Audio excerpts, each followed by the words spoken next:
Rasulullah sallallahu alaihi wasallam. Wa la 'arafna al-Qur'an illa bi Rasulillah.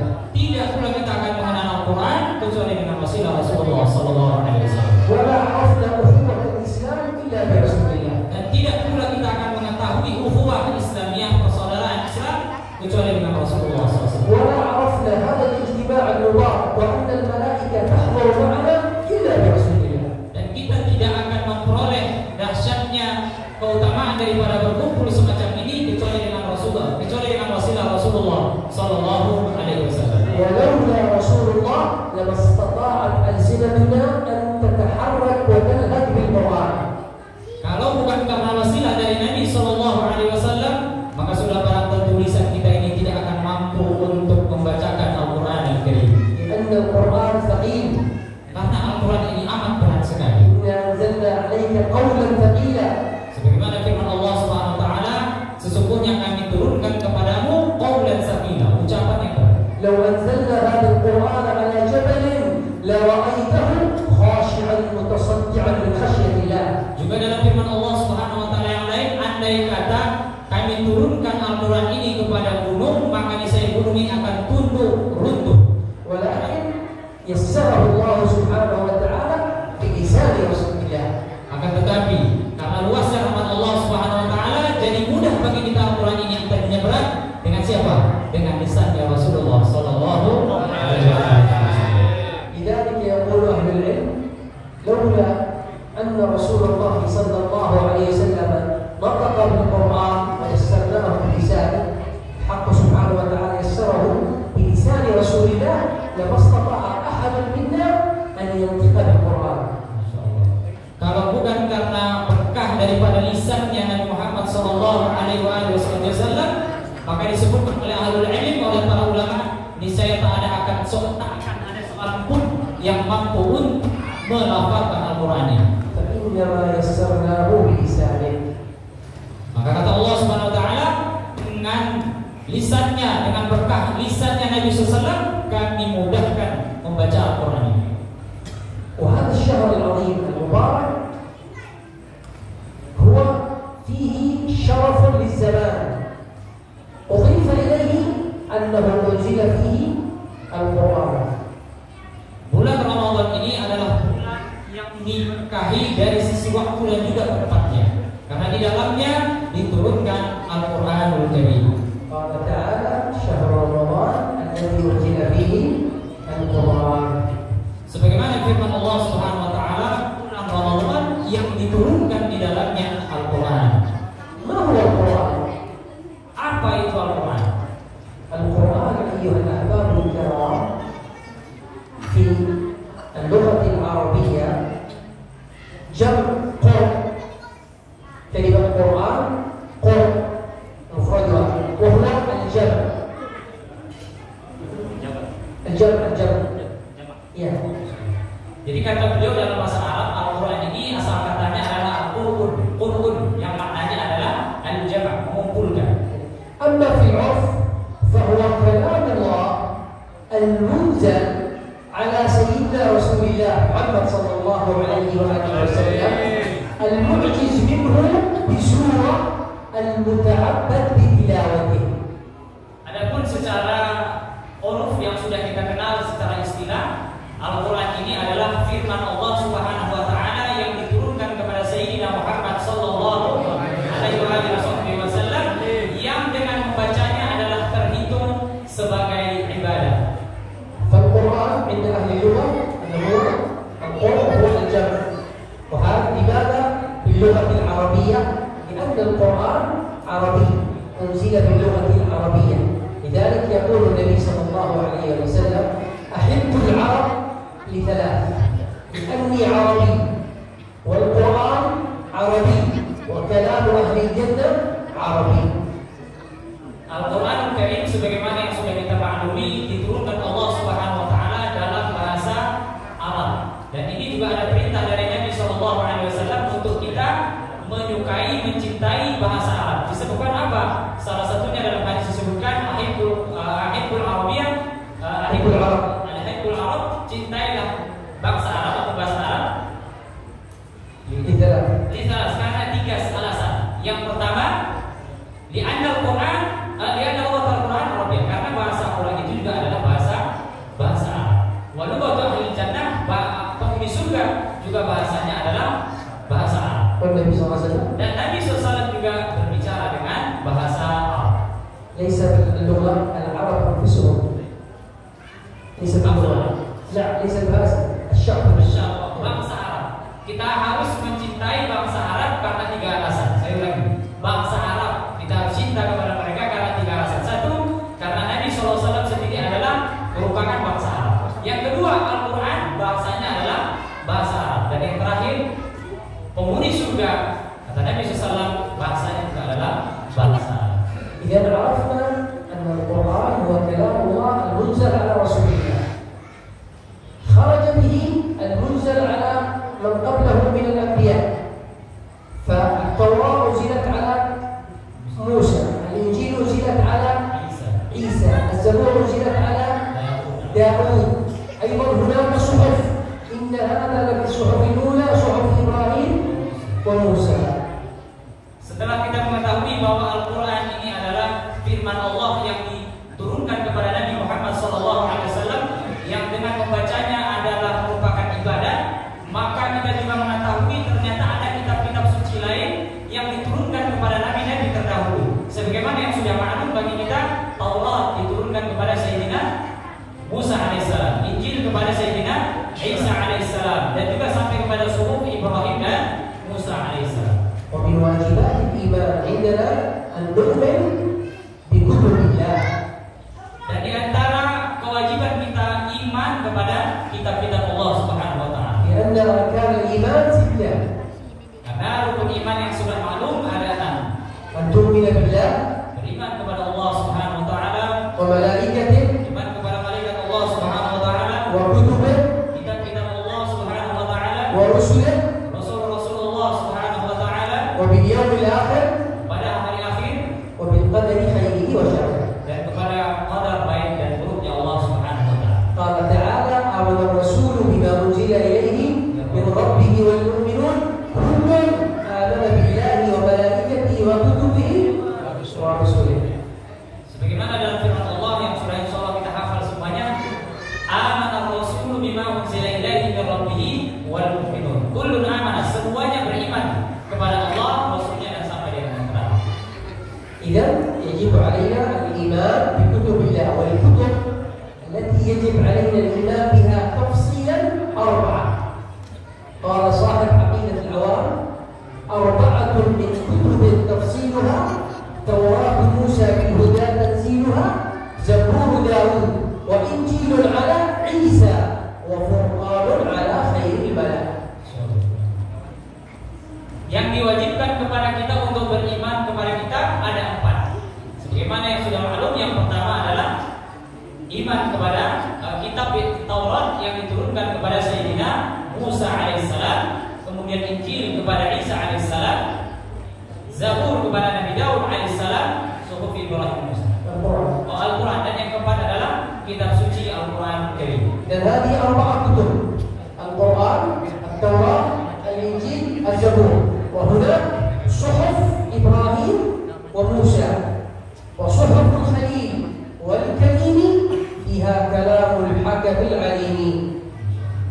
Ini adalah yang merupakan 4 kitab suci yang kita semua diwajibkan untuk beriman kepadanya, mulai daripada kitab suci kita Al-Quran Karim, Taurat, Injil, dan juga Zabur yang diturunkan kepada Nabi Daud alaihissalam. Dan di luar ini juga ada suhuf yang diturunkan kepada Sayyidina Ibrahim, kemudian Musa alaihissalam. الشباب بصير لهم سؤال: من هو خليل الله؟ Beliau bertanya kepada teman-teman yang masih muda, siapakah yang disebut dengan Khalilullah? Ada yang tahu? Kayaknya silakan dicoba. من خليل الله؟ واحد واحد.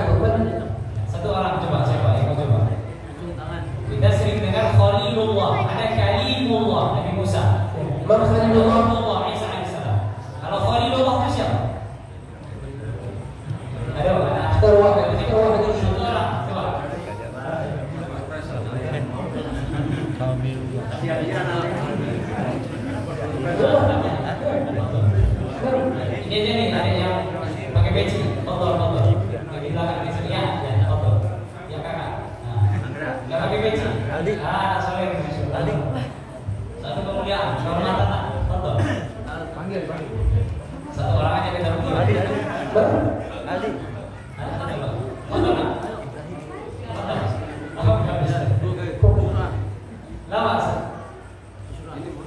Ya, betul. Ahsan tabarakallah. Man Khalilullah? Siapa Khalilullah? Nabiullah Ibrahim alaihissalam. Ahsan. Allahu Akbar. Allahu Akbar. Sallu ala Nabi Muhammad. السؤال الثاني من كلم الله؟ ما شاء الله. Pertanyaan kedua, من كلم الله؟ Ayo, silakan. Silakan.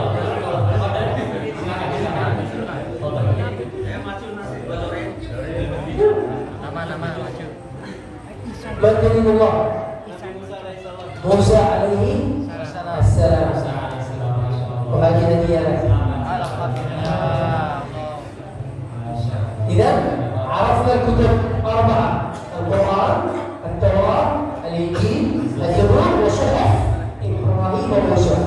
وأيضا قيل في الأثر وفي رواية هناك فيها ضعف ويقال أنها منقطعة أن الكتب 104. Jadi yang beliau sebutkan tadi itu di antara 6 kitab yang kita wajib, 4 kitab kita masuk yang wajib kita imani. Tapi ada juga ilmu yang lain yang disampaikan kata beliau, kitab ini ada sebanyak 104 kitab. يقال 50 على شيث و30 على إدريس و10 على إبراهيم و10 على آدم. يقال هكذا والله أعلم. 50 kepada Nabi Syekh, إدريس 30. Nabi Idris 30, 10 على إبراهيم. 10 kepada Nabi Ibrahim 10 alaihissalam, على آدم. 10 lagi kepada Nabi Adam alaihissalam. لكن الذي يجب الإيمان به الأربعة فقط. Tapi yang wajib kita imani hanya kitab suci yang 4 saja. إذا هذا هو القرآن. تمام؟ المعجز منه بسورة خرج به الحديث القدسي بسورة. يعني أي سورة من سور القرآن فيها إعجاز. Tadi di dalam definisi beliau sampaikan di antara makna definisi daripada Al-Quran adalah al-mu'jiz. Al-Quran ini menundukkan, melemahkan setiap orang yang mendengar ataupun membacanya seperti ini. Dari mana kita temukan ini? Daripada surah-surah yang ada di dalam Al-Quran. Setiap surah itu pasti ada ijaznya. خرج به الحديث القدسي. فالحديث القدسي من كلام الله ولكن من ألفاظ رسول الله صلى الله عليه وسلم. المعنى من الحق سبحانه وتعالى لكن الألفاظ من رسول الله فهو ليس معجز. Di luar daripada kalam Allah Al-Quran ini ada pula yang disebut dengan haditsul qudsi. Ini juga adalah kalamullah. Hanya saja dia tidak sama setara dengan Al-Quran Al-Karim. Tidak sampai derajat ijaznya seperti Al-Quran Al-Karim. ثم المتعبد بتلاوته فأنت تعبد الله بتلاوتك للقرآن. فقراءة القرآن في حد ذاتها عبادة. Kemudian maknanya juga tadi daripada definisi Al-Quran adalah al-ta'abbad bi tilawati, yakni dinilai ibadah dengan membacanya. Maka setiap kita membaca Al-Quran, maka itu berhitung ibadah di sisi Allah Subhanahu wa taala secara zatnya. فكما أنك تصلي فهي عبادة، كما أنك تصوم هي عبادة، أيضا كما أنك تقرأ القرآن فهي عبادة. Sebagaimana hanya kita sembahyang itu sudah jelas ibadah, kita puasa itu merupakan ibadah, maka kita tilawah Al-Quran, membaca Al-Quran juga merupakan ibadah. وتثاب على قراءة القرآن سواء فهمت أم لم تفهم. Subhanallah, di antara fadilah daripada Al-Quran ini, membaca Al-Quran kita tetap memperoleh pahala seandainya kita baca, paham dan tak paham. عندما يقرأ أحدنا ويقول ألف لام ميم لا يعرف ما المعنى، أنت تثاب على القراءة وإن لم تفهم. الحرف الواحد بكم؟ ب10 حسنات. لا أقول ألف لام ميم حرف، ولكن ألف حرف ولام حرف وميم حرف.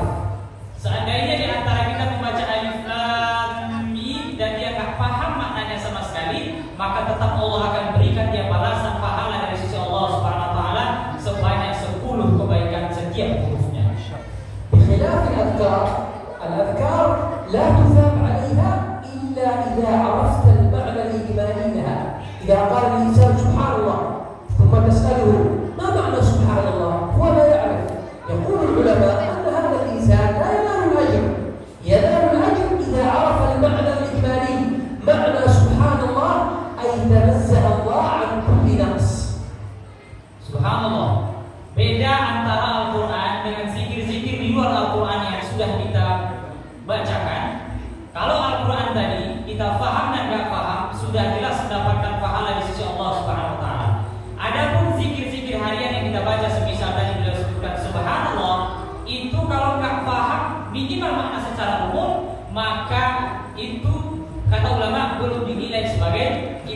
sisi Allah Subhanahu wa taala. Sampai kita paham maknanya. Minimal misalnya subhanallah maknanya adalah tanazzuh, kita mensucikan Allah Subhanahu wa taala. لذلك كان يقول سيدنا عثمان بن عفان لو طهرت قلوبنا لما شبعت من تلاوة القرآن. Sebab itu kita mengetahui dari Sayyidina Utsman bin Affan, kata beliau dalam ungkapannya yang masyhur, kalau seandainya hati kita ini bersih, kalau hati kita ini suci, maka sudah barang tentu kita tidak akan pernah kenyang daripada membaca Al-Quran. ولذلك أيضا من أنواع القراءة للقرآن ولا سيما في رمضان المدارسة، فهي سنة. ما معنى المدارسة؟ أن يكون هناك حزب أو تقرأ مع شخص آخر، هو يقرأ وأنت تقرأ، هو يقرأ وأنت تستمع، وهكذا. Kaitannya dengan bulan Ramadan dan juga Al-Quran ini, kata beliau, sunnah, disunnahkan, sangat disukai dalam agama kita bila mana ada saling belajar Al-Quran ini. Ya, duduk berdua berhalakoh boleh, berkelompok-kelompok boleh, saling mensimak satu dengan yang lain. Satu membaca, yang lainnya menyimak. Yang lain membaca, yang lainnya menyimak pula. وليس من الشرط أن تقرأ القرآن كاملا، يكفي حتى إذا كنت منشغلا أو كان لديك أعمال أن تردد ما تحفظه ولو من السور القصيرة. Beliau kasih kita tips. Apakah kalau kita baca Quran ini harus kemudian langsung genap satu juz, satu surah, atau mungkin langsung 30 juz? Ternyata tidak seperti itu. Beliau kasih tipsnya adalah kita baca dari surah-surah, ayat-ayat yang memang sudah kita hafalkan. Yang penting ini kita jaga rutin setiap harinya. Surah apa yang sudah kita hafal dan mudah bagi kita. Rasulullah SAW كان أجود الناس كريم وأجود ما يجود زيادة الكرم في رمضان حين يمارسه جبريل القرآن. كان جبريل ينزل فيدارس رسول الله القرآن. Nabi Shallallahu Alaihi Wasallam adalah orang yang sangat dermawan di luar Ramadan. Ketika datang Ramadan, beliau akan semakin bertambah-tambah kedermawanannya Shallallahu Alaihi Wasallam. Beliau di bulan Ramadan ternyata pun masih bertadarus dengan gurunya, yaitu Sayyidina Jibril alaihi salam. إذا عرفنا معنى كلمة القرآن، كلام الله المنزل على رسول الله صلى الله عليه وسلم، المعجز منه بسورة، المتعبد بتلاوته، خرج به المنسوخ، منسوخ التلاوة، فلا يجد الإنسان أجر إن قرأه. أيضا هناك السورة. ما هي السورة؟ جملة من القرآن أقلها 3 آيات. Pertama tadi kita sudah sama mengetahui definisi daripada Al-Quran Karim. Kata beliau, sekarang kita akan masuk kepada yang kedua, mengetahui apa definisi daripada surah. Kata beliau, surah itu adalah kumpulan daripada ayat-ayat Al-Quran Karim yang sekurang-kurangnya adalah 3 ayat. فأطول سورة في القرآن هي سورة البقرة، وأقصر سورة هي سورة أصغر سورة هي سورة إنا أعطيناك الكوثر 3 آيات. كذلك سورة العصر 3 آيات. إذا عرفنا ما هي السورة، هي جملة من الآيات أو جملة من القرآن أقلها 3 آيات. ثم هناك الآية. ما هي الآية؟ هي جملة من السورة مميزة بالفاصلة. فاصلة إنا أعطيناك الكوثر فاصلة، فصل لربك وانحر فاصلة، إن شانئك هو الأبتر فاصلة. Alhamdulillah, Al-Quran sudah kita tahu definisinya, surah dari definisi surah juga sudah kita pahami. Lalu berikutnya lebih terperinci lagi ada namanya ayat. Ayat ini ditandai dengan pemisah-pemisah. Yang ketika dibaca inna a'tainakal kautsar, ada pemisah, berarti tandanya 1 ayat. Dan seterusnya dan seterusnya. ثم يقسم العلماء لحديث ورد في ذلك القرآن إلى 4 أقسام. يسمى القسم الأول السبع الطوال، أي السور الطويلة. والقسم الثاني المعين، ما كانت آياتها 100 فزيادة. القسم الثالث وهو المثاني. القسم الرابع وهو المفصل. Kita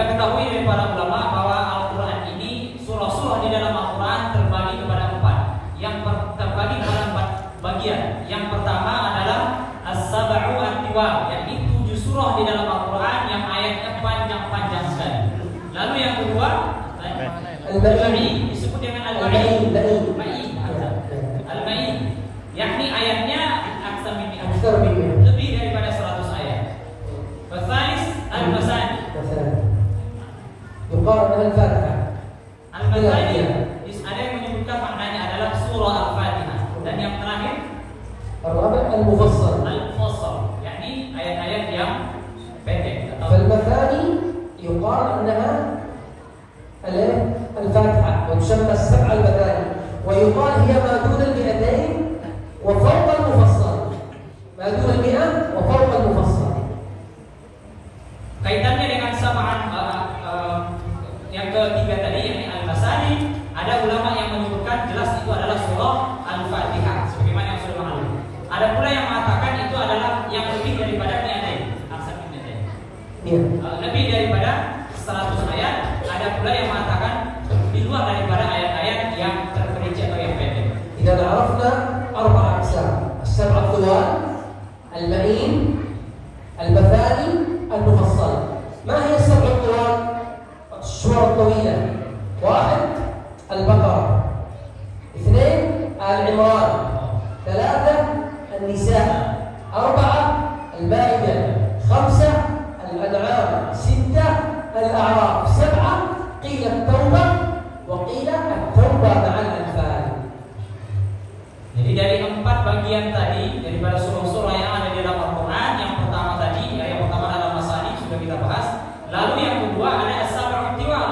Apa saja surah-surah yang terkategori atau masuk kepada surah-surah yang panjang, yakni dari surah Al-Baqarah sampai Al-A'raf. Kemudian ditambah dengan At-Taubah saja, dan ada yang menyebutkan At-Taubah dan Al-Anfal. معرفتنا لهذه الأمور هذه من العبادة، كما أننا إذا استخدمنا الجوال نعرف كيف يشحن، نعرف كيف نتصل، نعرف كيف نفعل، كيف نستفيد منه. كذلك في كتاب الله نعرف ما هي مميزاته، ما هي خصوصياته، متى تقرأ هذه السورة، لأنه فيه خصوصيات وأسرار كثيرة لا تعد ولا تحصى. Kata beliau, dengan kita mempelajari, mengilmui, mengetahui sisi-sisi istimewa daripada Al-Quran, termasuk pembagian Al-Quran tadi, perinciannya, dan lain sebagainya daripada keistimewaan Al-Quran ini, maka ini semua adalah ibadah di sisi Allah Subhanahu wa Ta'ala. Karena memang Al-Quran ini adalah bahasa mudra yang manfaatnya, kebaikannya tidak bisa kita hitung batasnya. إذا عرفنا السبع الطوال، عرفنا المعين، عرفنا المثاني، القسم الرابع المفصل، ويقسمه العلماء إلى 3. هذا المفصل: طوال المفصل، وأوساط المفصل، وقصار المفصل. Setelah kita memahami ketiga yang pertama, sekarang kita akan coba bahas yang keempat, yaitu tentang Al-Mufassal. Ulama menyebutkan Al-Mufassal ini terbagi kepada 3. الأول طوال المفصل. Tiwal Mufassal. Tiwal kata tawil. لماذا سمي مفصل؟ Kenapa disebut dengan Al-Mufassal? قيل لكثرة الفواصل فيه. Ada yang mengatakan karena banyaknya pemisah di dalam surah. لا تجد آية طويل، إنما آية قليل ثم فاصلة، آية قليل ثم فاصلة، فبأي آلاء ربكما تكذبان؟ فاصلة، هكذا. Hal itu disebabkan karena banyaknya pemisah di dalam surah tersebut. Tidak ada sama sekali ayat yang panjang.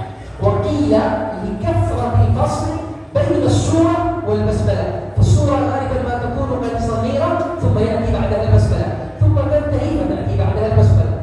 Ada pula yang menyebutkan karena pendeknya antara jarak basmalah dengan surah, antara satu surah dengan surah yang berikutnya. Pendek ayatnya tiba-tiba basmalah, pendek ayatnya tiba-tiba basmalah, surah yang berikutnya.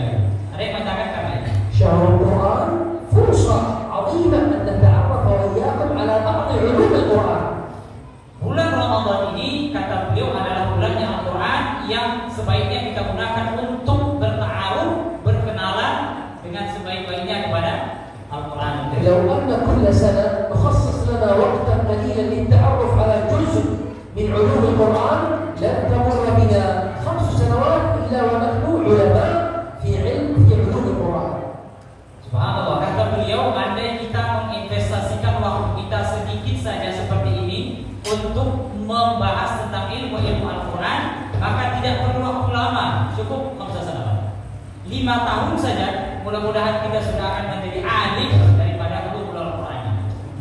إذا عرفنا المفصل ينقسم إلى 3 أقسام: طوال وأوساط وقصار.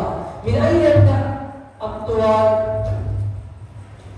Tadi al-mufassal terbagi kepada 3. Ada yang tiwal, ada ausat, ada yang qisar. Dari mana kita tahu al-tiwal ini?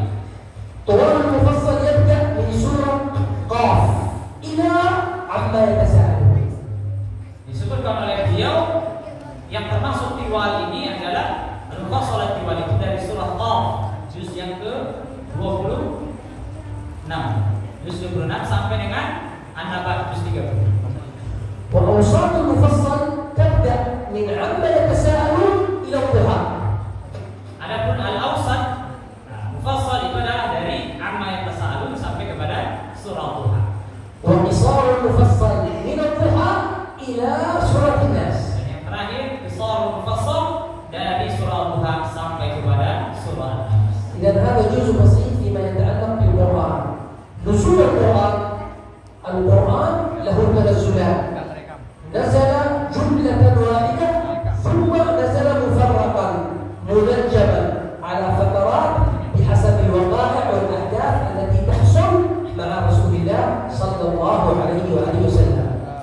Kata beliau, kait bahasan tentang nuzulul Quran, Al-Quran ini turun dalam 2 cara. Yang pertama turun sekaligus, lalu kemudian yang kedua secara berangsur-angsur bertahap diturunkan kepada Nabi Sallallahu Alaihi Wasallam.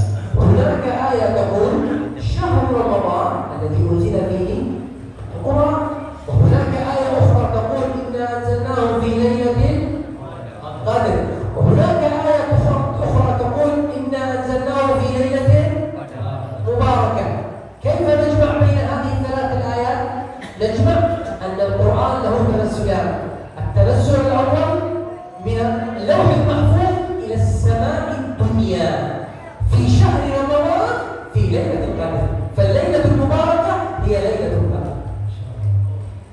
Kata beliau, ada 3 ayat yang sepertinya ini saling bertentangan. Bagaimana kita mempertemukan ayat ini? Di mana Allah berfirman, "Syahrul Ramadan alladzi unzila fihi al-Qur'an." Bulan Ramadan yang di dalamnya diturunkan Al-Qur'an. Lalu di surah yang lain yang sudah kita hafal, "Inna anzalnahu fi lailatul qadar." Sesungguhnya kami turunkan Al-Qur'an ini di malam Lailatul Qadar. Terperinci. Lalu ayat yang lain, "Fi lailatin mubarakah." Di malam yang penuh dengan keberkahan. Bagaimana mempertemukan ayat ini? Maka kata beliau 2 cara Al-Quran itu. Yang pertama adalah turun ke langit dunia di Baitul Izzah secara sekaligus, lalu kemudian berangsur-angsur turun kepada Nabi di malam Lailatul Qadar dan di waktu-waktu yang lain. ثم نزل على رسول الله منجما، وكلمة منجما عند العرب أي مفرقا فترات.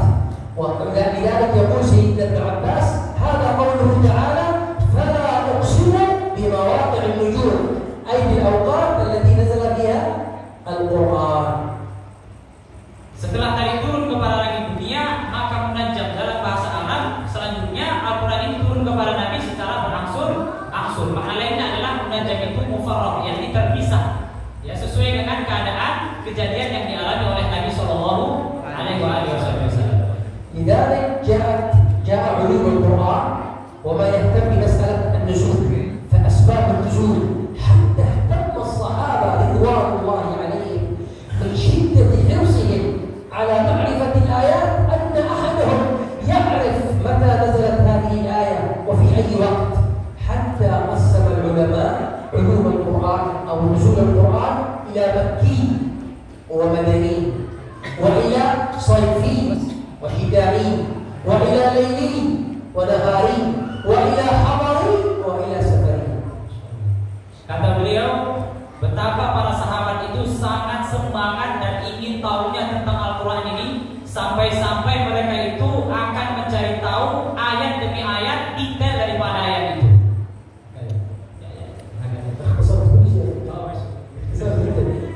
Sampai para sahabat mengetahui ini ayat Makki, ini ayat Madani, dan perinciannya ada Haduri dan lain sebagainya. Nanti kita dengarkan dari beliau penjelasan insyaallah. فلما كان القرآن ينزل على رسول الله قسم العلماء القرآن إلى مكي ومدني. عندما تفتح المصحف تجد في بدايتها سورة مكية وفي بعضها سورة مدنية. لماذا؟ لأن هناك آيات نزلت في مكة وآيات نزلت في المدينة. خلاف بين العلماء في هذه المسألة. أصح الأقوال فيها أن ما نزل قبل الهجرة فهو مكي، وما نزل بعد الهجرة فهو مدني. Kalau kita buka Al-Quran Karim Mushaf yang ada di tangan kita ini, maka kita akan menemukan, kata beliau, ada surah yang tertulis Makkiyah, ada yang Madaniyah. Dari sini kita memahami bahwa ulama telah merinci bahwa surah ini termasuk Makki, ini termasuk Madaniyah. Apa itu Makki dan apa itu Madani? Kata beliau, disebutkan oleh sebagian ulama, Makki adalah surah-surah ayat-ayat yang diturunkan sebelum hijrahnya Nabi SAW dari Mekah kepada kota Madinah. Adapun Madaniyah maknanya adalah ayat-ayat atau surah-surah yang diturunkan kepada Nabi setelah hijrahnya Nabi SAW ke kota Madinah. لأن النبي صلى الله عليه وسلم عاش في مكة وعاش في المدينة ونزل عليه القرآن في مكة ونزل عليه في المدينة. Kenapa bisa seperti ini? Ada yang Makki, ada dan Madani? Karena memang Nabi SAW pernah hidup di Mekah dan beliau SAW juga pernah hidup di Madinah. لذلك كانت عدد السور المدنية 29 سورة.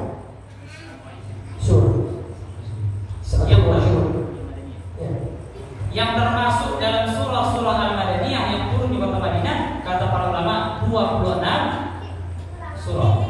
29 apa? وكانت عدد السور المكية 85. Yang termasuk Makkiyah 65 surah. إذا عدد السور كلها عدد سور المصحف كم؟ 114. Sehingga total seluruh surah yang ada dalam Al-Quran sebagaimana yang maklum adalah 114 surah Al-Quran Al-Karim. هذا التقسيم يدل على اهتمام صحابة رسول الله بهذا القرآن الذي هو كلام رب العالمين.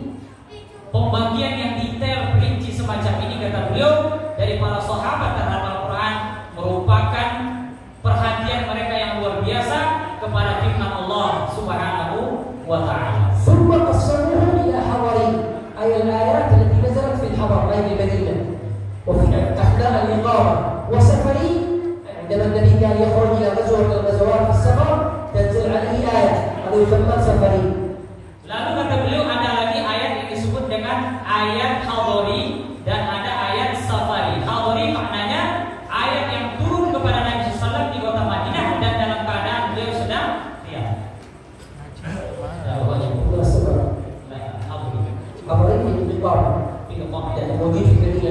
ketika beliau sudah berada di kota Madinah. Adapun safari ayat adalah ayat yang turun kepada Nabi SAW ketika beliau sedang melakukan safar. ثم ليلي ونهاري، آيات نزلت في الليل يعرفها ويذكرها في التفاسير، وآيات نزلت في النهار.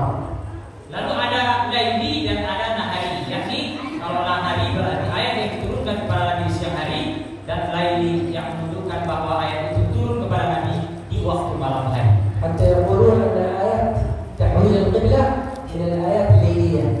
Ada yang menyebutkan ayat tentang perintah mengubah kiblat dari Baitul Maqdis kepada Masjidil Haram itu termasuk laili. وهناك شتوي وصيفي، ما نزل في الشتاء أيام البرد وما نزل في الحر في الصيف. شتاء وصيف. Ada juga yang syita'i dan saifi. Kalau syita berarti turunnya adalah di musim-musim semi, musim dingin. Lalu ada lagi yang saifi yang maknanya ayat Al-Quran itu diturunkan kepada Nabi di musim panas atau musim kering. حتى يقول العلماء أن الآيات التي نزلت في حادثة الإفك التي برأت السيدة عائشة رضي الله عنها نزلت في الشتاء لأنه كانت في ليلة باردة. Di antara para ulama kaitannya dengan hadis ifki yang memfitnah Sayyidah Aisyah radhiyallahu anha telah melakukan perzinahan, ayat yang membela beliau, mensucikan beliau daripada tuduhan dusta tersebut adalah termasuk hadis syita yang turun di musim dingin karena malam itu keadaannya sangat dingin sekali. والنبي صلى الله عليه وسلم عندما كان ينزل عليه الوحي له هيئات، إما أن يأتيه الوحي على شكل رؤيا، كان يرى رؤيا ورؤيا الأنبياء وحي. Adapun keadaan Nabi Shallallahu Alaihi Wasallam beragam. Banyak keadaan beliau ketika wahyu turun kepada beliau. Ada yang melalui mimpi. أو يأتي على شكل صلصلة الجرس يسمع هناك صوت فيوحي الله إليه ما يريد. Ada pula dalam bentuk gemerincing lonceng yang sangat besar, sangat keras sekali sehingga membuat beliau sangat berat menerimanya. أو يأتي جبريل على صورته الحقيقية كما جاءه في غار حراء وقال يا محمد اقرأ قال ما أنا بقارئ إلا أحد. Ada pula bentuk yang lainnya, wahyu datang disampaikan kepada Nabi SAW sebagaimana Jibril menampakkan wujudnya yang asli ketika beliau bertahanus di Gua Hira, dan kemudian Jibril memerintahkan kepada Nabi, ya Muhammad, wahai Muhammad, iqra, bacalah. Kemudian dikatakan kepada Nabi, ma ana biqari, aku tidak bisa baca. ثم يتكلم العلماء عن مسائل كثيرة يقول شرحها في هذا الوقت، منها أول ما نزل وآخر ما نزل والمتشابه والمطلق والعام والمقيد وغير ذلك من المسائل التي ينبغي للأستاذ وطالب العلم لا سيما في شهر رمضان أن يطلع عليها. ثم يتكلمون عن مسألة كيفية القراءة للقرآن. هناك 3 مراتب كما يعلمها من يدرس التجويد: قراءة التلاوة وقراءة التحقيق وقراءة الجمع التحقيق والحذف والتوسط بينهما. 3 كيفيات. Adapun bahasan tadi mengenai perincian daripada bahasa Al-Quran sangat banyak sekali yang kita memang dituntut terutama bagi pelajar untuk mempelajarinya, memperdalaminya. Lalu kemudian barulah kita boleh beralih kepada bahasan bagaimana kaifiyah cara membaca Al-Quran Karim. Kata beliau, kaifiyah membaca tilawah Al-Quran ada 3. Yang pertama adalah tilawah tahqiq. Yang kedua, al-hadar. التوسط بينهما. Tawassut bainahuma, yakni di antara dua hadar dan tahqiq. نعم. وأختم كلمتي أننا وإياكم في هذا الشهر المبارك نغتنم بقية الليالي ونستعد لليلة القدر المباركة. وإحياء ليلة القدر أمر بها النبي صلى الله عليه وسلم، لأن النبي قال: إن الله فرض لكم صياما وسننت لكم قياما. وكان النبي صلى الله عليه وسلم إذا أتت العشر الأواخر أيقظ أهله، شد المئزر وأيقظ أهله وأحيا ليله، كناية على شدة الإقبال والعبادة في العشر الأواخر. Lalu beliau ingin berpesan kepada kita, menekankan kepada kita untuk mempersiapkan diri dengan sebaik-baiknya untuk menghadapi malam-malam yang penuh dengan kemuliaan, yaitu malam Lailatul Qadar. Sebagaimana Nabi SAW ketika sudah masuk kepada waktu-waktu Lailatul Qadar, beliau mengencangkan ikat pinggangnya, membangunkan keluarganya untuk melakukan ibadah-ibadah kepada Allah Subhanahu wa taala. لماذا هذا الاهتمام بالعشر الأواخر؟ لأن فيها ليلة القدر. ليلة القدر خير من 1000 شهر، أكثر من 83 سنة إحياء ليلة تنال من الأجر. Kenapa Nabi SAW sangat menganjurkan kita untuk menghidupkan malam-malam 10 yang terakhir dari Ramadan? Sebagaimana yang sudah maklum bagi kita di sana, ada satu malam yang namanya adalah Lailatul Qadar, yang nilai ibadah di malam itu lebih baik daripada 1000 bulan, 83, sekian tahun. وكيف نحصل على ليلة القدر؟ Pertanyaannya, bagaimana caranya supaya kita memperoleh malam Lailatul Qadar ini? كيف نحصل على أجرها وقيامها؟ Bagaimana kita memperoleh pahala dan juga sanggup untuk mendirikan malamnya? يقول العلماء لها 3 مراتب. 3 مراتب.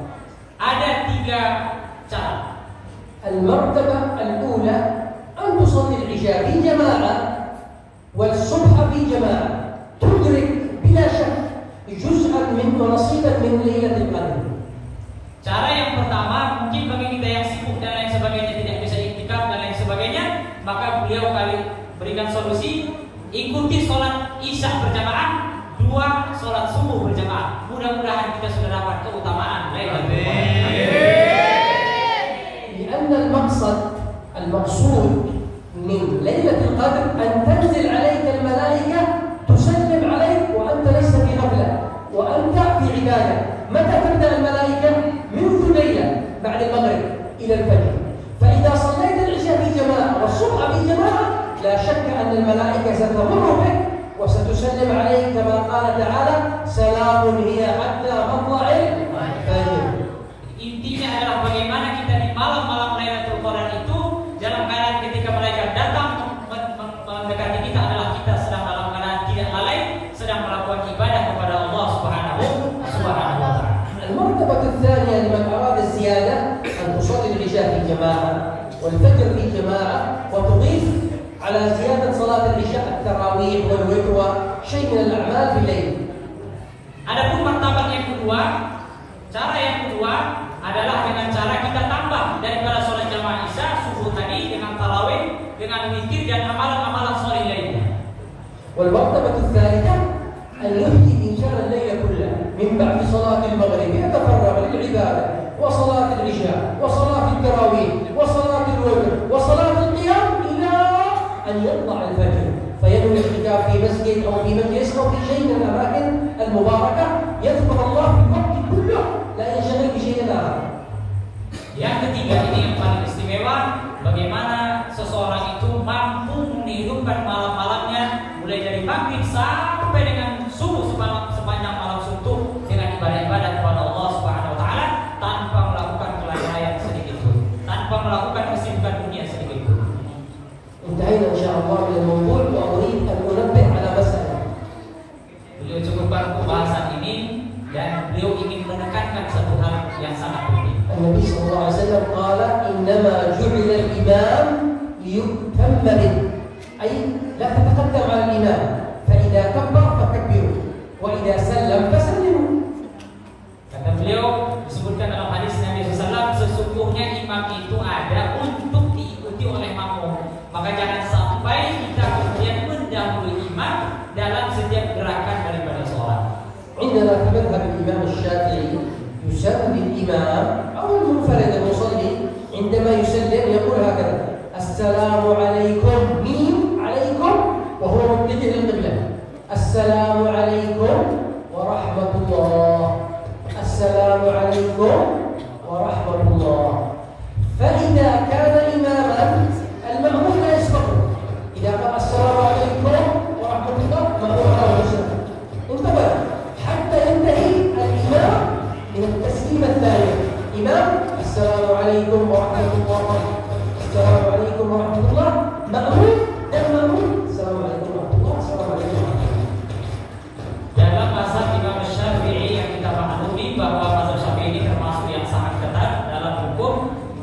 Contoh beliau sebutkan dalam sholat tadi jangan sampai kita mendahului imam.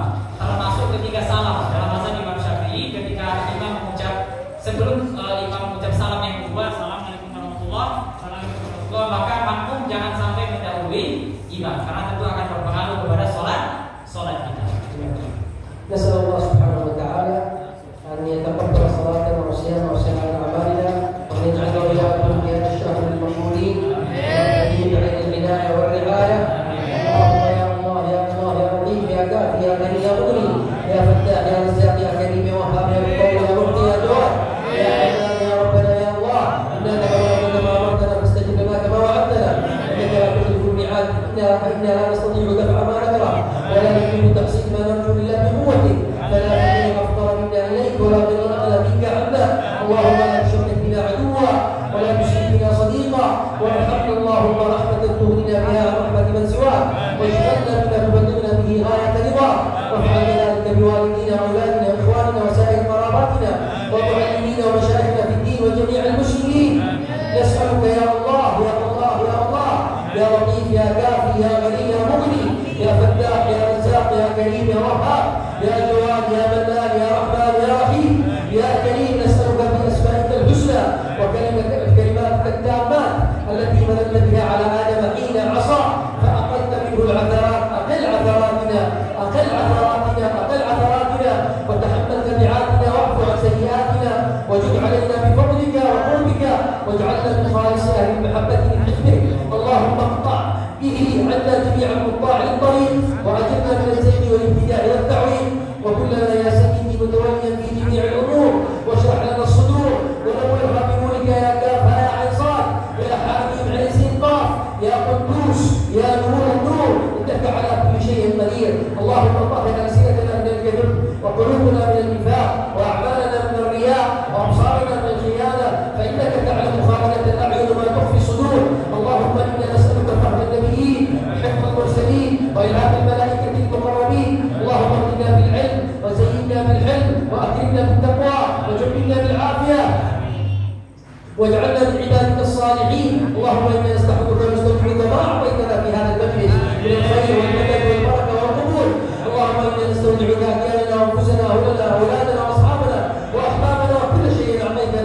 اللهم اجعلنا وإياهم جميعا في كنفك وعيادك وجوارك من كل شيطان بريد وجبار عنيد، ومن شر كل ذي عين وذي بغي وذي غدر وذي سحر وذي مكر وذي حسد، ومن شر كل شر إنك على كل شيء قدير. اللهم إنا ظلمناك أنفسنا وأولادنا ومن معنا وما معنا فكلنا ولهم حافظا يا خير المستودع. اللهم احفظنا وإياهم في كل سوء في الدين والدنيا والآخرة، واجمع لنا ولهم بين خيرات الدين والدنيا والآخرة، واجعلنا وإياهم قرة عين سيد المرسلين صلى الله عليه وآله وصحبه وسلم، وعلى سائر الأنبياء والمرسلين في كل وقت وحين.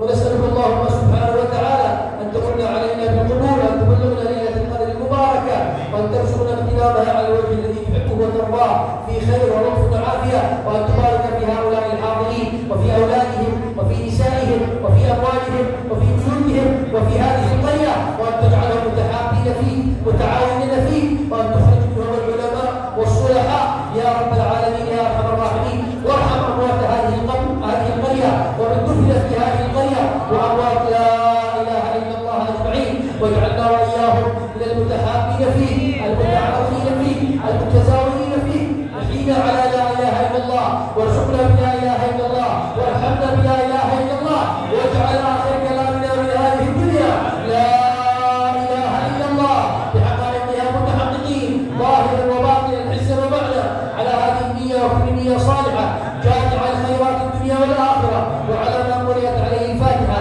من النيات الصالحة وأنزلت إلى يوم يبعثون. تقبل الله هذه الدعوات وعجب الإشارات والبشارات بجاه النبي وآل النبي